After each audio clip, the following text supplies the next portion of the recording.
Hey guys, what's up? So first things first, I apologize. I'm a little bit groggy.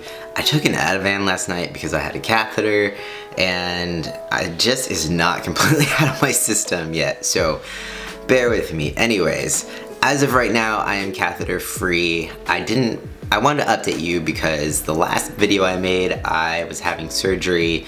So last Friday, the 14th of September, I had surgery.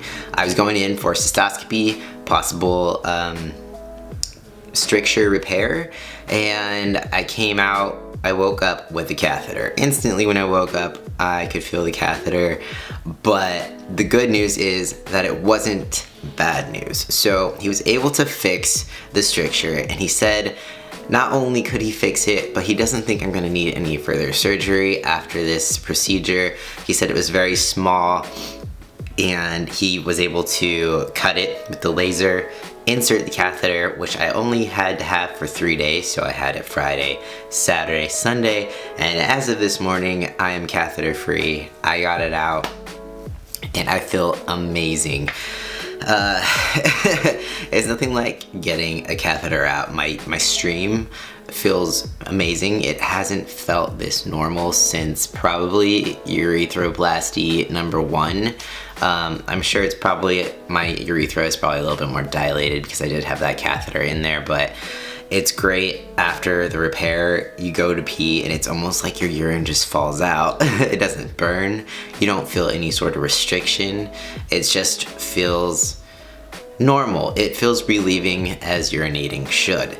So that is kind of my latest update. There's not a huge amount to really say on this, but I do kind of want to touch base on how grateful I am for this doctor specifically, kind of, even though this is a smaller town and it is kind of worrisome about like who you can go to post phalloplasty or who's going to treat you like a human being as a trans person. And I have to say that if anyone in the area and you're trans and you're looking for a urologist, Dr. Janiga is a great guy. He treated me with utmost respect, and he just treated me like, you know, like it was nothing, just like I was just any other guy. So that always feels really good, really validating, and just really easy. It just put me at ease, and I would recommend him 100%. Also, he didn't hesitate to help me out, and I think that I'm 100% grateful that although my insurance denied Dr. Chen working on me while I was already under, I think it actually worked out for the greater good because he was able to actually repair it at this time too, whereas Dr. Chen was just gonna scope and see what was going on. So it was kind of like still killing 2 birds with 1 stone. He doesn't think I'm gonna need any more surgery, and so I emailed Dr. Chen also and asked, since it was minor, since it was repaired, if I could still have my testicular implant insertion in December. And Dr. Chen agreed, and he said if I can stay symptom-free for the next month from any stricture, that we could remain optimistic that we can still go ahead with the testicular implants in December. And when I say testicular implants, you might wonder, well, what about, you know, the ED? What about the other implant, you know, the erectile implant?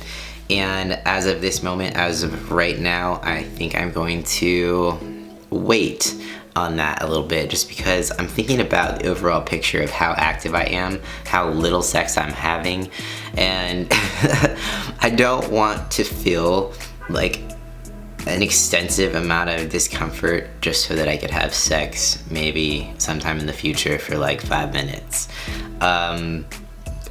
That probably makes me sound really pathetic. I don't know. Maybe my mind will change. Maybe when I get into a relationship and I start dating someone, my mind will change, and that's okay. And if that time comes, it comes, and I can still get the device later on if I want. But right now I'm just so tired of feeling uncomfortable or having to worry about feeling discomfort that I'm just going for the balls. And I'm hoping that that will be it for me. I'm hoping that any sort of external erectile device will work for me. You know, I guess I'll find out when I know. I'm not in a relationship. I'm not dating anyone.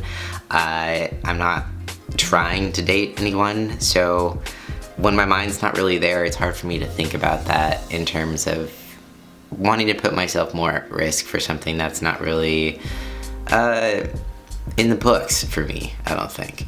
But anyways, moving on to talking about my sex life and my dating life and all that fun stuff.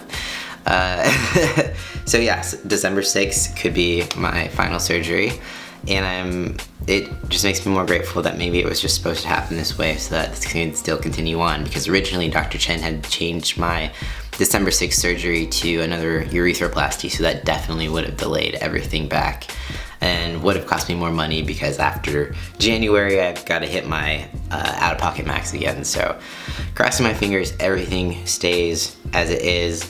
And yeah, also when they removed the catheter this time, they did it a little differently than I'm used to. So normally when Dr. Chen removes it, he just pulls out the catheter and you're good to go. It takes like 2 seconds. They actually did something that I appreciated, because I have a lot of anxiety after a catheter is pulled, because there's always, my head goes to worst case scenario of what if I can't pee? And you always kind of have to wait a little bit till you know, get the urge, and then you can go try to pee. But they didn't let me leave the office until they poured in water through my catheter into my bladder until I had a really strong urge to pee. Then they pulled out my catheter, and then they had me pee in a urinal to make sure that I could empty my bladder. As uncomfortable and strange as it was having cold water being poured into my bladder and also peeing out cold water, it instantly relieved my anxiety about any worry I might have that my urethra was demolished and I wasn't going to be able to pee or something like that. So I just kind of appreciated that extra step. I don't know. On another front, I have a follow-up appointment in a month, and I'm going to be doing another Uroflow test where you pee in the funnel and it kind of measures your urine output and all that fun stuff. Luckily, I don't have to drive to San Francisco for this. It's just right in Auburn, which is like 45 minutes away. So it saves me a drive. Yeah, I feel very grateful and taken care of, and I'm looking forward to December, which is gonna be, you know, I'm gonna get my jingle balls. It's gonna be the best Christmas ever. And yeah, that's about all I have to update right now. I thank you so much for all the support. Also, don't forget, I am doing a free live cooking class September 22nd, which is this coming Saturday at 6 p.m. Pacific time. So don't miss out. It's free. It's open to everybody. I'll put the link down below. Just bookmark that and then hop on at 6 p.m. Pacific time and come join me cooking. If you have any suggestions for what you'd like me to cook, I usually cook things from my cookbook, or I at least try to keep it healthy. So if you're wanting to learn how to cook something, then leave a suggestion down below and I'll see what I can do. Anyways, that is it. Thanks for listening to me ramble, guys. Peace out. I'll see you next time.